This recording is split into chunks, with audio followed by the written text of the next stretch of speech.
So, against this economic backdrop that I have summarized very briefly for you, what is our monetary policy?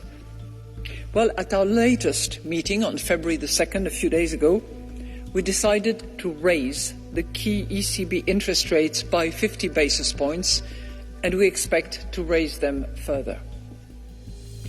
So in view of the underlying inflation pressures, we intend to raise interest rates by another 50 basis points at our next meeting in March.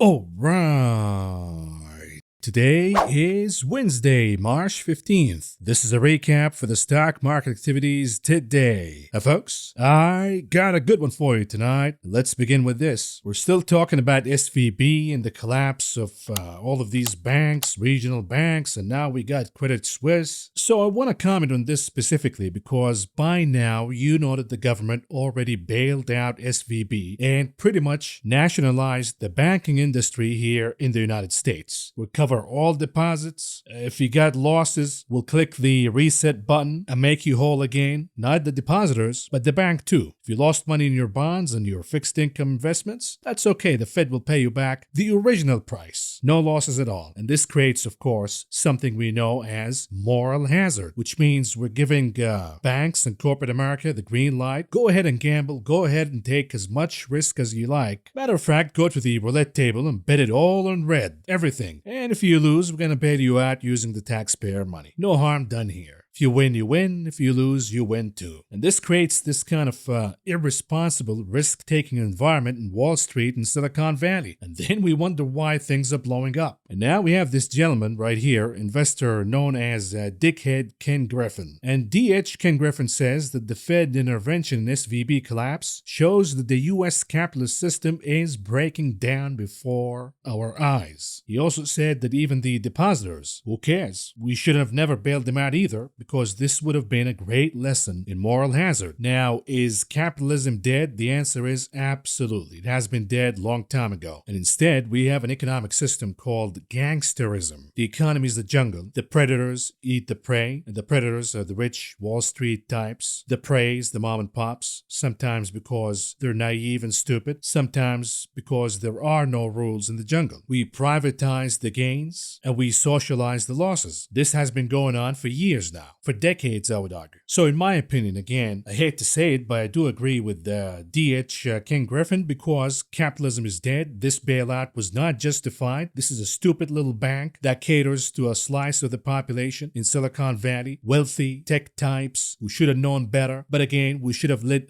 capitalism, quote unquote, take charge. If the depositors lose their money, they sue the management, they sue the bank, and then the court give them their money back. Or if somebody wants to buy the bank's assets, then it becomes part of the deal to make depositors whole. But it shouldn't be on the back of the taxpayer to make up for the stupid mistakes by the stupid management of this bank. They didn't even have a risk officer in charge for months and months. Are we supposed to pay for that? But I would admit, it's easy for me to say that. If I was on the other end and I wake up in the morning and my bank goes kaput and they say, hey, you can't access your deposits anymore and your money is gone, I'll be mad and I wouldn't care how I'd be made whole again. Taxpayer money, who cares? Somebody bails me out. I'm just being real here. But at the end of the day, at what point do we stop succumbing to the blackmail by Wall Street banks and Silicon Valley types? That, oh, if we go down, all of these innocent people will go down with us. This is the same thing that happened back in the GFC, and it is happening again. And at some point, we have to say, you know what? Go ahead. Do it. We don't care. Go bust. You and your clients, your employees, who cares? We're not going to stop the world for you. We're not going to punish other innocent people for your stupid little mistakes. And of course, part of this sad story is the blow up of regional banks will make big banks even bigger. We're talking about billions and billions and billions of dollars flowing out of these regional banks. By the way, First Republic Bank will blow up if somebody doesn't buy it bailout, and many more. And these billions and billions of dollars getting out of regional banks all the way to the big guys. Have you noticed that every economic crisis we have, JP Morgan ends up being the winner? And of course, we're getting more details about this SVB scandal. We now know that California governor, our beloved governor, Kim Jong-un Newsom, who's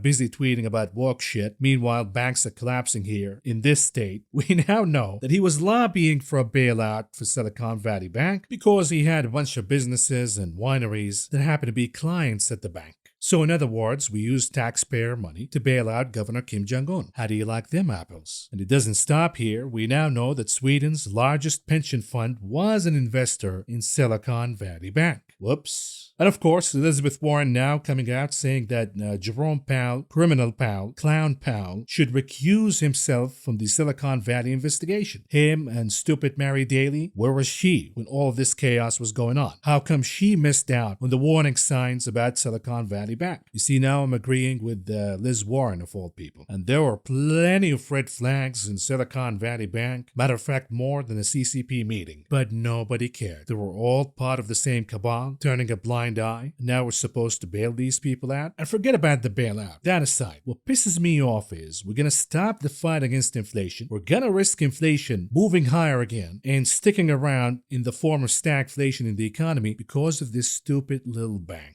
Every time we have a little crisis, the Wall Streeters, the Silicon Valleyers, they start screaming at the top of their lungs, calling for the Fed to stop doing the right thing by normalizing the monetary policy and issue more cocaine for the market to artificially prop up assets prices higher again to create the next bubble and the next inflation cycle. When is this going to stop, folks? And now we have another one across the Atlantic, Credit Suisse, which, by the way, always been a troubled bank. It's nothing new here. If anything, I say Fed tightening right now, tackling inflation right now is doing its job. The job of Fed tightening to remove inflation out of the economy is to get rid of cancerous cells out of the body of the economy. Cancerous cells means all of these stupid companies, all of these stupid banks that took a lot of risk, they've always been in trouble, but we've been kicking the can down the road, bailing them out one step at a time, extending loans. But isn't it about time for all of these entities to go bust? At some point they're gonna, so we might as well do it right now.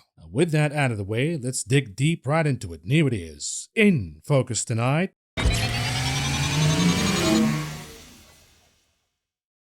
The eve of the, could be the crash or could be the next jerk-off. It all depends on what ECB's Madame Lagarde is about to do. You see, right away we woke up in the morning and all hell broke loose. Why? Because we got the news that Credit Suisse, surprise, surprise, is crashing again, down about 24% this time around because their Saudi sponsors say, yeah, no more cash. We admit we made a mistake, we bought trash, and we should let trash burn. No more cash. Take a look.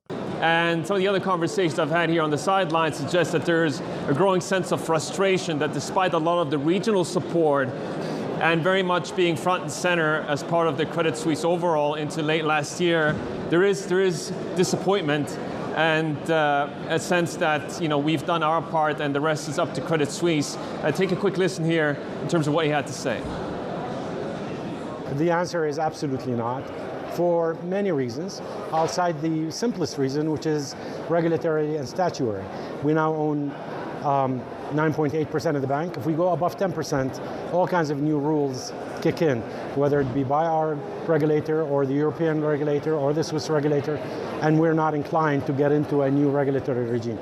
And folks, we made a video about this before, The Ghosts of Lehman, Part 1. We talked about Credit Suisse months ago, that this thing is going to blow up. It's just a matter of time. So Fed tightening or no Fed tightening, ECB tightening or no ECB tightening, Credit Suisse was going to blow up either way. All what the ECB and the Fed doing right now is pressing the fast forward button. That's all there is. And of course, record lows for Credit Suisse. And most importantly, when we look at the credit default swaps, anybody remember those? Well, they're now indicating that Credit Suisse will go bust 1,000,000%. It's over. And of course, one of my favorite economists, Dr. Rubini, says that Credit Suisse is too big to fail. I say, really? Credit Suisse is too big to fail? You mean the one that was extending loans to Bill Wang? Remember that? Now we're going to stop Fed tightening and tackling inflation down because of that trash? Let it go bust. It's part of the price. Who cares? And it all comes down to tomorrow's morning when we have the ECB meeting and Madame Lagarde announcing endorsing the policy by the ECB. Is it going to be 50 basis points, as she said before, and played tough gal, will do 50? Or is she going to chicken out and do 25 or even better? Pause interest rate hikes altogether. Because inflation is going down big time in Europe. Matter of fact, look at the core inflation rate in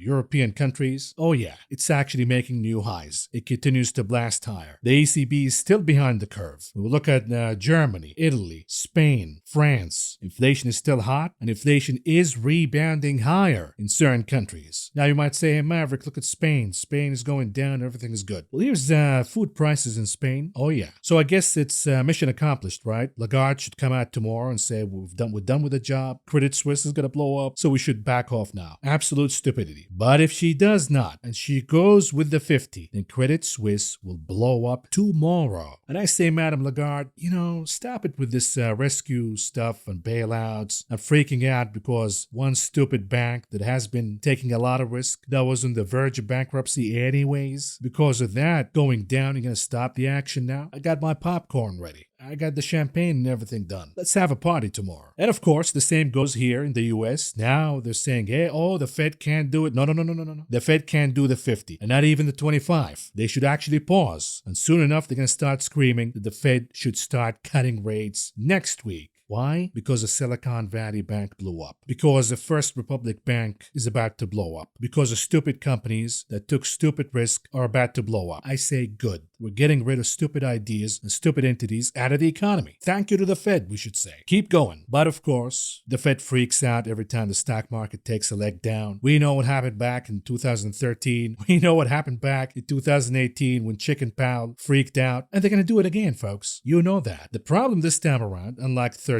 and 18, we got that thing called inflation. So we know we got the odds right now 50-50. Forget about the 50 basis points. That's not happening. But it is 50-50 between no hike or 25 basis points. The problem with no hike right now, although the coked up market, of course, wants no hikes, so it can start jerking off again and create more bubbles that will blow up again. And then the economy will go into depression. It's over. It's dead. But the problem with going with no hike, folks are going to start to question, okay, so because of Silicon Valley Bank, one little bank that nobody heard of before, a week ago, because that blew up, you're going to stop now? What are you seeing, Mr. Powell? Are you seeing other stuff about to blow up? Because, that's part of the deal. You said if you're going to get the job done and get inflation down, Mr. Jackson Hole, you said there is going to be a lot of pain. Well, here's pain for you. Can you handle the pain, bitch? Of course not, because Jerome Powell is the embodiment of a weak man. You want to know why testosterone levels are going down among men? It's because of Jerome Powell. And it's not just me who says, hey, the Fed should just go with the plan. Okay, 50 off the table, I get it. 50 is going to freak people out. They're going to say the Fed is mean. Look at mean Powell. He's going to crash everything. But you got to go with the 25 now. It's not just me saying that. Listen to Mohammed Al-Arian. We spoke on Monday,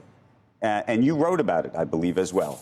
You suggested that the Fed should continue on the path of 25 basis points, should effectively separate the two issues about raising rates versus stability of the banking system, and that given the at least implicit guarantee around deposits, everything is fine. Does today and what's happening in Europe change that dynamic at all for you? No. We had an inflation number that showed core inflation is accelerating. Fed credibility is really at stake here. If you commingle the two things, financial stability and monetary policy in order to reduce inflation. If you commingle these two things too much, you will end up in the muddled middle. And that is the problem that we've had. We've had what I regard as financial sector capture of monetary policy over the last few years. And that's why we're in this mess. Look, we're going to get further inflation numbers. We're going to see what the situation is. But if we did not have this mess, they should be hiking 50 basis points. I think they should go 25, but they should stress that they've got tools to deal with financial stability. And the thing is, we're not seeing inflation going down. Yesterday, we got the CPI, aka the CPLI, and the expectations for core inflation was it's going to move month over month higher by 0.4%. Instead, we got half a percentage point. Is this inflation going down? No, it's not. And by the way, this is Jason Furman. This is propagandist Jason Furman, and he's telling you that this is bad. We'll look at core services CPI ex-shelter, which is Jerome Powell's favorite inflation measure. That's actually moving higher. When we look at rents in the CPI, that's moving higher. And it's not just 1 month. It has been moving higher since the beginning of the year. When we look at the sticky inflation readings from the Atlanta Fed, that's also making higher highs month over month. So inflation is not going down. And you might say, but Maverick, the blow up of SVB will do the job for Jerome Powell. No, it's not. No, it's not. Call me when something big blows up. Then we'll say, okay, that will do the job for JP. He has to step back. But it ain't going to be Silicon Valley Bank. When we look at the year-over-year inflation readings, everything is higher, except used cars, of course. But good luck finding a cheap used car right now. But the CPI says, yeah, used cars prices went down, even though the Manheim Index says they went higher 2 months in a row. And they say, yeah, but there's a lag. The Manheim Index will show up later in the CPI, and that's a sign for comfort that we're going to see used cars prices moving higher in the CPI in the next reading. And even Gordon Gekko, car icon, he says that the net worth of median households is basically nothing. You own nothing, be happy, because that's part of the plan. And of course, inflation is not going down, and this is a major, major problem for the economy. Bigger than the blow up of stupid Silicon Valley Bank. But I know what you're going to say. What about the PPI, Maverick? Today we got the PPI. The PPI is down. Way below expectations. Shouldn't we celebrate that? Shouldn't we look at that as a sign that inflation is going down? Mission accomplished. Wrap it up and print, baby, print. The problem is, I don't know if you recall when I told you that you're going to get bit in the ass either by inflation or the recession. These are the two choices you got. We'll look at the PPI, and this is from Northman Trader. We'll look at the PPI versus the Fed funds effective rate. There is a correlation here. PPI goes down, and then the Fed funds rate also goes down, meaning they start cutting rates. But guess what else happens? Yep, the recession. The problem is, if the Fed chickens out right now, we end up with a recession, except inflation sticking higher at 4-5%. So we're going to have stagflation. And then what? The Fed has to hike again when the economy is severely damaged? You think Silicon Valley Bank blow up is bad? You wait when the Fed does that. When the economy is more damaged than it is right now, the recession will morph into a depression. Get the job done now. We knew ahead of time that there will be casualties. The Fed has to be clear to banks, to entities, to companies. We're gonna raise rates higher. We're gonna crush inflation. Get your books in order. Look at your books. If Silicon Valley had a compliance officer and they looked at the books and said,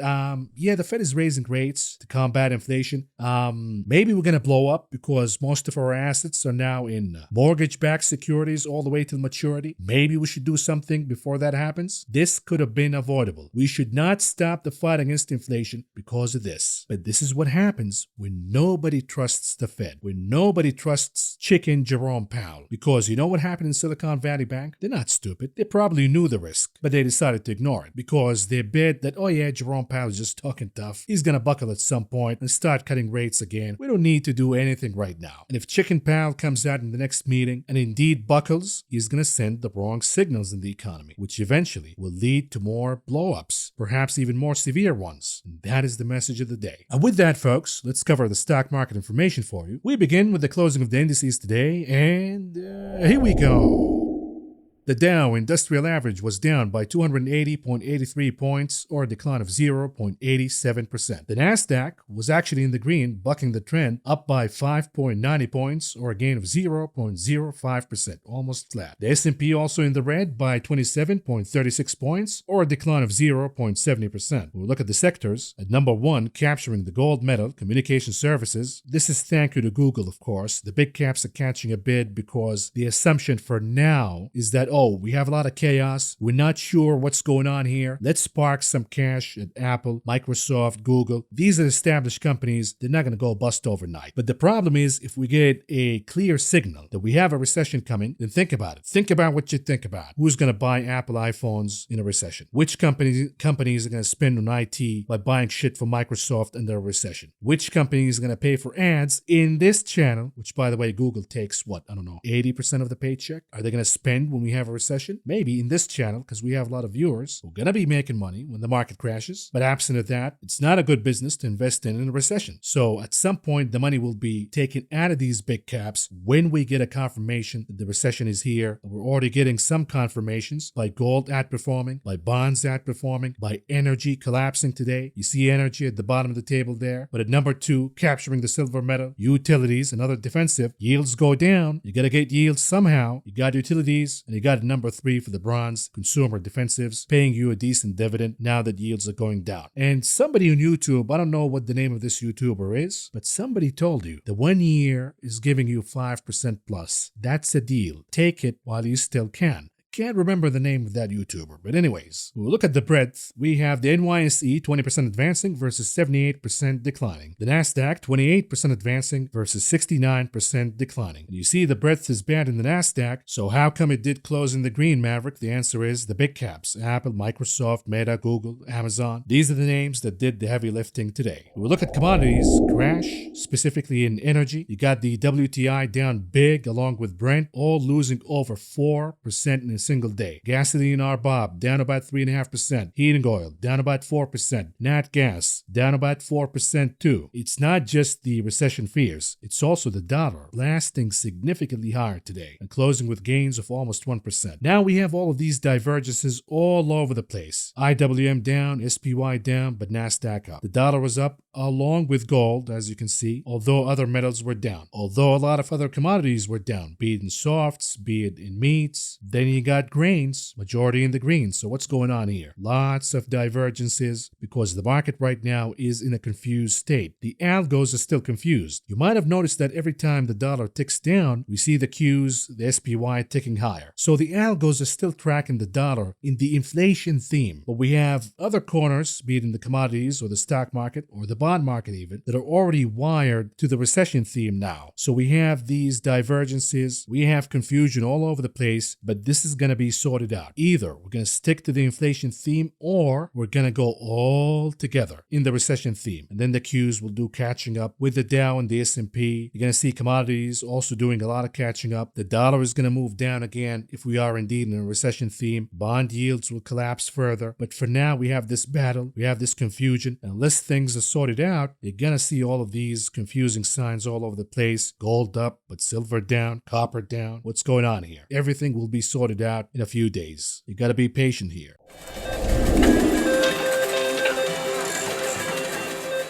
Moving on to the big casino, the options market, what do we see here? The volume, about average, but we're seeing more buying of puts once again. Folks are not buying the rally. I mean, what rally, right? Just a few bounces made by the major big cap names. That's all there is. But folks are fading that too. And here it is at number 1, the hottest table by far, per usual, is the souffle Tesla. With around 1.8 million contracts traded today, about 51% of those were puts, not calls. Amazon at number 2, with around 950,000 contracts traded today, about 54% of those were puts, not calls. Apple at number 3, the big kahuna, with around 900,000 contracts traded today, about 55% of those were puts once again. Moving on to the unusual activities that took place in the options market today, we begin with the ticker KRE. And this is for regional banks. It has been crashing as of late, but somebody's bidding on a major rebound. Come on, I mean, the government already bailed out these banks. We nationalized these banks. There are no more losses accepted, folks. So somebody's bidding on a major rebound here, and they bought the 51 calls. For the expiration date, April 6, with expectations that the KRE will rebound and gain more than 14% by then. They paid around $1 a piece to enter this trade, all in all spending around $3 million. And by the way, just understand that I'm joking here. Yes, the government is bailing out all of these banks, but that doesn't mean they're not going to fail. If the depositors take their money out in mass, they're going to blow up. And then we have the XLE. This is the energy ETF. Really horrific day for energy today. If you happen to be overweight oil or gas, you might want to follow this trade right here, or better yet, construct your own, but buy some put options on a major energy ETF just to protect yourself. You can buy put options on the names that you own. And that's called insurance policy, because whatever put you buy, you can lock that price. If the stock that you own crashes for whatever reason, you lock that price by buying the put options, because that gives you the option that by the expiration date, if the shares of X company that you own is below that price, you have the option to sell your shares. Granted that you're not selling more options than the shares that you own, now you have the right to sell your shares at that given price. So if the put is at 50, for example, example, the stock is trading at 45, you're gonna be able to sell your shares at 50. This is why we buy puts as a hedge or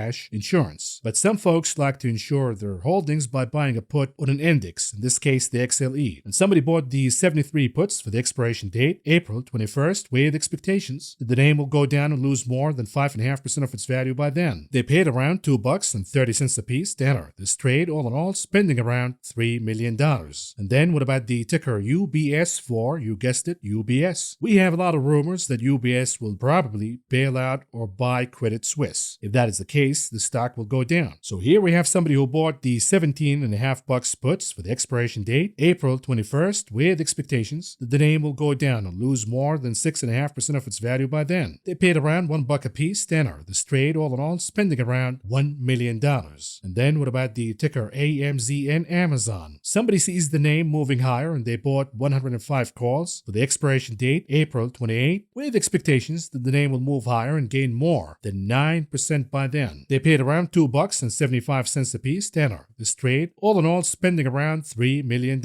Last but not least, what about the ticker XLY for the cyclicals ETF? Here we have somebody seeing it moving down in the next few days, and they bought the 130 puts for the expiration date, April 21st, with expectations that the name will move down and lose more than 7.5% of its value by then. They paid around $2 a piece to enter this trade, all in all spending around $2 million.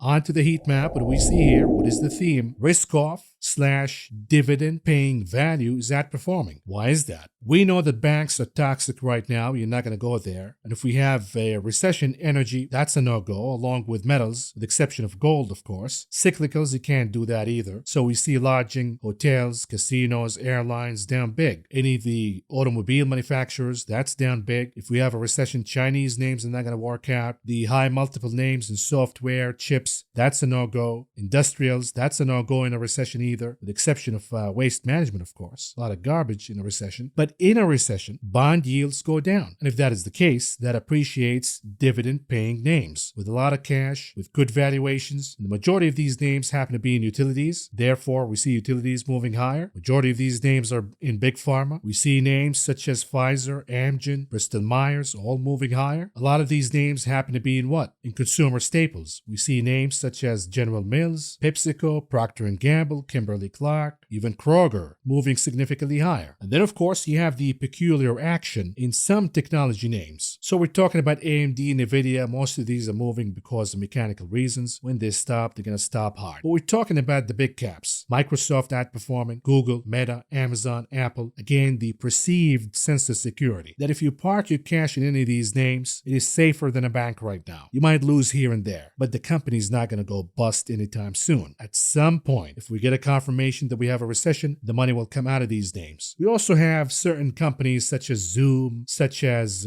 Unity Software, all of these names with exposure to Silicon Valley Bank. The moment we got the news that we have a bailout, these names are now catching some short covering. That's all there is. So if we have the recession theme sticking, which one of these names will keep the gain? The answer is the big pharma, the dividend-paying names in utilities, in the consumer staple names, gold. The defensives will hold ground. The others, not so much. But you see certain names also outperforming within financials, namely Charles Schwab, and the reason is the CEO was on CNBC yesterday, and he said everything is fine, everything is great, I don't see nothing here. Matter of fact, I did buy 50,000 shares, which I'm planning to dump the moment the stock pops higher. But there's nothing going on here. And I say, Mr. CEO of Schwab, number one, if that's the case, why is Mr. Schwab, the big boss, why has he been dumping shares like there is no tomorrow? That's number one. Number two, why don't you just give me the numbers? I put out the numbers that you guys gave in Q4 last year, and they were abysmal. Give me the numbers, and if the numbers look good, I will buy shares of Charles Schwab, okay? But the problem is, what if you are afraid to release these numbers? Maybe because these numbers are abysmal, indicating that Schwab will go down. What if that's the case? I don't take any comfort that the CEO is buying shares. Who cares? Give me the numbers. Otherwise, I'm taking my money out of Schwab. And then we have news from Tyson, company that I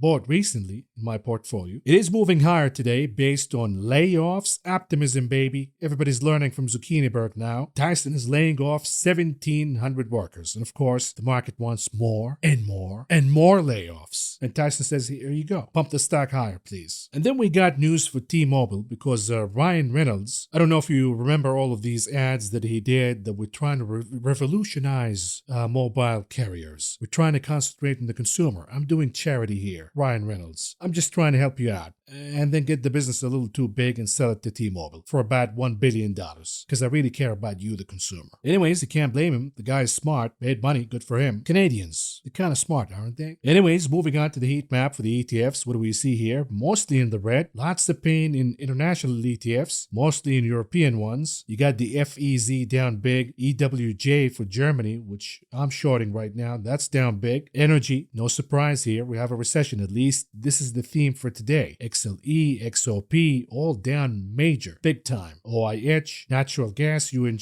all down. The only commodity moving higher, be it slightly, is GLD gold. So you might as well buy the commodity itself because we're not seeing gold miners moving by much. Matter of fact, the GDX is flat for the day. But again, the beneficiaries, when we have a recession theme, utilities, the XLU, that's higher. Consumer staples, XLP, that's moving higher too. And then you have XLV for healthcare. It is outperforming, be it down for the day. Let's do some charts and then wrap it up, and we begin with SPY, the S&P 500, 30 minutes chart. What do we see here? The answer is, how about nothing? Because we're still within range. It is a wide range. We have multiple supports and resistances, but we're not breaking out of this range, at least for a few days now. The support remains 385, resistance at 390. But the problem is, and the obvious of course, what if this is the beginning of a head and shoulder formation? What if the SPY weakens tomorrow because of the action coming from the ECB, for example, and that makes the left or right shoulder in this case, and then we lose 385 for good? Watch 385. If that's lost, we're going to see an acceleration of selling. If we close above 390, so far so good, but it doesn't give me any comfort that I should go long here. That only happens if the SPY closes above 398 by the end of the day. I'm not talking by the end of the day as in tomorrow. I'm talking about on daily basis. What about the daily chart for the continuous contract, the S&P? Not looking good. It remains within range all in all. Support 3,855. Resistance at 3,960. The volume is moving higher. That is bearish, not bullish. The momentum indicators remain in negative divergences. The RSI and the MACD is still showing negative impressions in the histogram, indicating that the most likely move is for this chart to break below 3,855. The weekly closing is really important because a close below 3,855 means the bears are in charge. We're gonna go down to 3,600. A close above 3,960, which happens to be the resistance for now, means the bulls are still alive and they'll give it a shot all the way to 4,000. But here's the cash index, the SPX 30 minutes chart. We did not pass above the 200 days moving average. You can't go long right now unless the chart closes above the 200 days moving average on daily basis, because at least then, if that happens, you're gonna have the quant funds buying with you. But if you're buying right now, it could be a dead cat bounce and then get flushed down the very next day. The Qs 30 minutes chart, what do we see here? Unlike the SPY, it managed to break above the consolidation range. The support used to be 293.71, the resistance at around 297.76. Today the Qs managed to close above this number, which means most likely we're gonna hit 300, be it in the pre-market at least, and then we'll take it from there. Of course, we have the divergence right now between the SPY and the Qs. We talked about maybe we're seeing a head and shoulder formation in the SPY. Could this be a cup and handle formation in the Qs? Could we see the divergence continuing in the next few days at least? That is possible, but sooner or later, one of the other will catch up. Will it be the Qs catching up with the SPY to the downside, or will it be the SPY catching up with the Qs to the upside? What we know for now is, looking at the Qs chart, it is above the resistance of 12,339. So far, so good. And we have a sloping resistance line in the channel, and that would be the next target right away. The volume is slightly higher, a bearish sign, but on the other hand, you got the momentum indicators. The RSI, for example, is no longer in negative divergence. The MACD indicator is showing positive impressions in the histogram, indicating positive momentum, but again, the week is still young. You gotta close the week above 12,207 for any bullish momentum to continue in the Qs. Otherwise, this could be a trap, a dead cat bounce, and down we go. The IWM, an hourly chart, what do we see here? Below the support, now resistance at around 174.22. The next support we have is 168.90. Now, the problem with the IWM's chart, at least from an hourly perspective, that it resolved the oversold conditions in the RSI by bouncing higher and then losing it altogether. together. So now it's no longer oversold. It can go down more, and we can be at 168.90 in no time. Furthermore, we look at the weekly chart. What do we see here using Fibonacci's help? We are now at support, which is at around 170. If 170 is broken, you got the daily support, sure. I mean the hourly, excuse me. We just talked about that. But the weekly support, at the end of the day, will be down all the way at 152.5. So whatever support we get in the hourly, that's not going to hold if 170 is gone. And on top of that, you look at the MACD indicator. It is crossing. It is producing negative impressions in the histogram. If it closes like this by the end of the week, you got a confirmation that the IWM will go down all the way to the 150s. The Dixie and hourly chart, what do we see here? I did share this with you in the morning brief. We got a saucer bottoming formation. A little tiny violation there, but it's not a big deal. It did play out. We're above 103.8, number one. Number two, my support at 104.58 is intact for now. If the dollar loses that support, because it is quote-unquote overbought right now, if it loses that support, then you will see the algos in the Qs and the SPY getting excited. The problem is, you look at the daily chart for the index, massive blast higher today, and again, we're looking at the contrast between the weekly chart and the daily chart. The daily, we see a slight loss of momentum. The weekly, the positive momentum is just beginning, which means the dollar could be at 105.63 in no time. Now, what would be the catalyst for that? How about a hawkish Madame Lagarde tomorrow, which will fuel the speculations that the Fed will not back off and will do the 25, if not 50. That is the case, the dollar is going to go higher, and equities is not going to like it. What about gold, the old man? We have the dollar higher along with gold. This cannot continue. One of the two is lying. Is it dollar or is it gold? What we know for now is gold is above important support levels. A lot of cushion here. 1895, number one. Number two, 1842. It is facing the resistance at around 1928 for now, not making it, but it doesn't mean that it's over. But folks, at the end of the day, one of these two will win. One of these two was lying today. Was it the dollar? Was it gold? Because the dollar was up, energy responded. Energy was down big. Silver responded negatively. Copper did the same. But gold, on a mind of its own, my hunch is, it should have went down today. But we have a lot of demand right now because folks are preparing for the recession theme, so they buy gold and bonds. But if the dollar continues to move higher, we talked about the two fears. Fear number one, the Fed's policy and inflation. Fear number two, systemic risk, aka the recession fear. What if the systemic risk / recession fear is subdued for a little bit because the government is using taxpayer money to bail out all of these banks, number one. Number two, what if the Swiss government bails out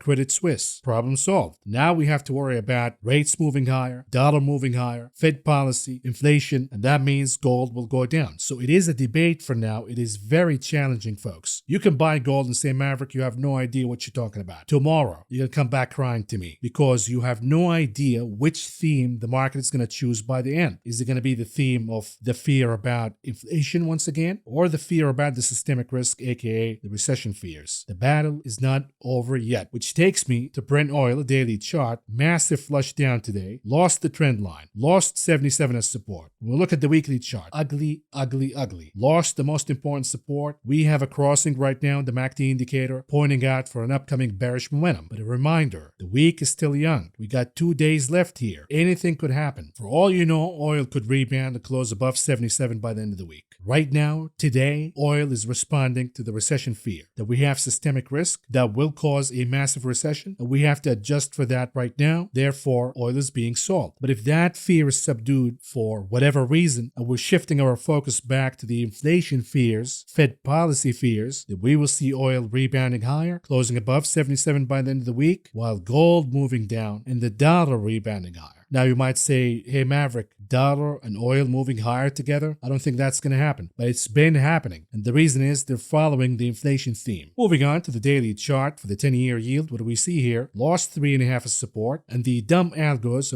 as we talked about before, they look at this and say, okay, buy technology, buy Apple, buy Microsoft, buy Meta, buy Mama Cathy Wood. But remember, yields are going down not because inflation is going down. Yields are going down because we have recession fears. That's not good for technology. That's not good for big caps, and certainly not good for Mama Cathy. So for now, until the algos catch up to what's going on here, we're seeing this stupid correlation continuing to go on. But folks, once again, once the market decides on which theme it's going to settle at, the algos will be rewired to react accordingly. With yields going down, you sell technology, you sell equities. The dollar goes down, you do the same. That is called the recession theme. We'll look at the weekly chart for the 10-year yield. What do we see here? Things are changing now. Just last week, we looked at this and we saw a sloping line of resistance, lower low. But the MACD was gathering some momentum, about to cross, producing great impressions in histogram, indicating upcoming bullish momentum. So the assumption was the 10-year yield is taking a break, gathering energy, before it pops higher and making a new high. But now it doesn't look that that is the most likely scenario. Look at the MACD, it is curling back down. Now we have a channel. If this continues, the 10-year will go all the way to the lower end of the channel. That would be a confirmation that we do have a recession theme. If the 10-year rebounds higher, we see a crossing in the MACD, producing green impressions in the histogram, then you know that we're back to the inflation theme, the fear about the Fed policy and inflation. TLT, a daily chart, what's going on here? In no man's land, it remains below 109.5. And again, a reminder, if we do have the recession theme, you want to go along the TLT. But if we go back to the inflation theme, you don't want to be in the TLT. And therefore, can you make that decision right now? Can you buy the TLT and say we are 100% in the recession theme? You can't do that. There are a lot of events coming, a lot of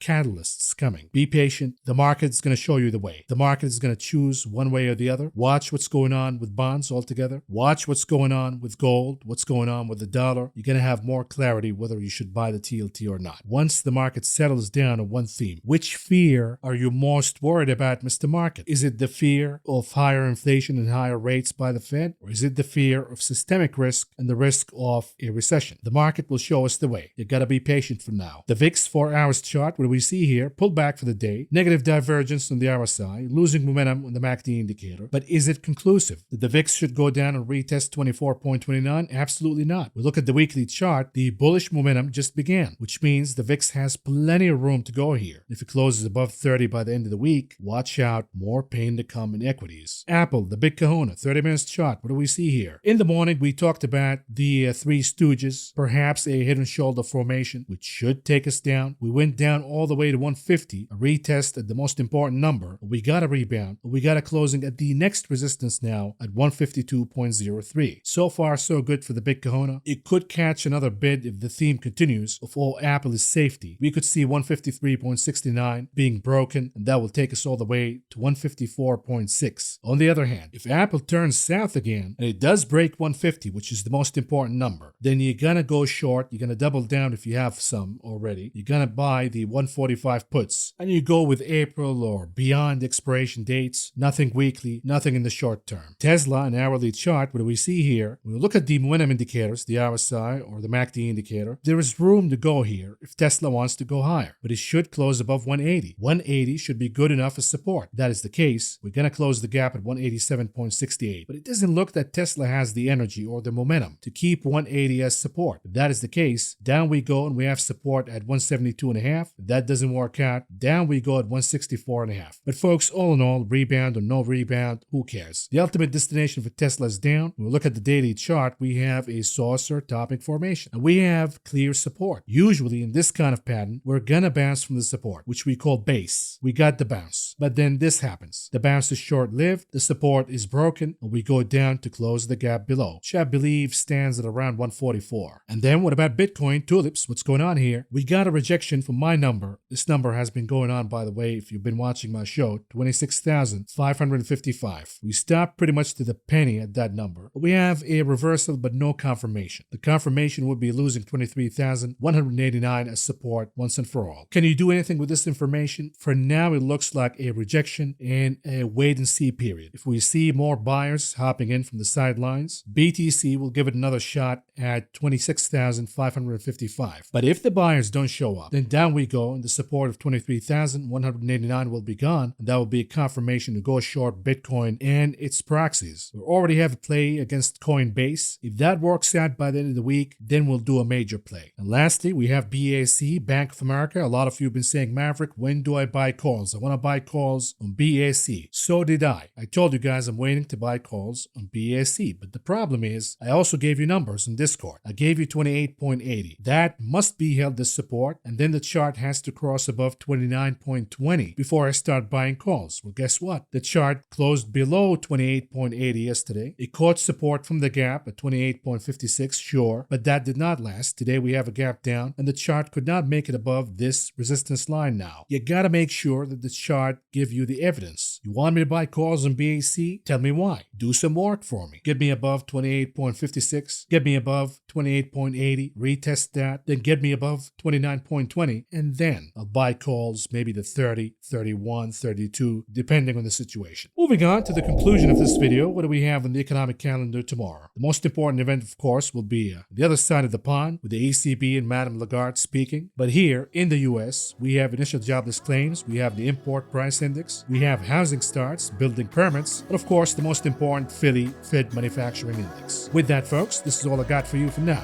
Thank you for listening, thank you for watching, and I will talk to you again tomorrow. Good night.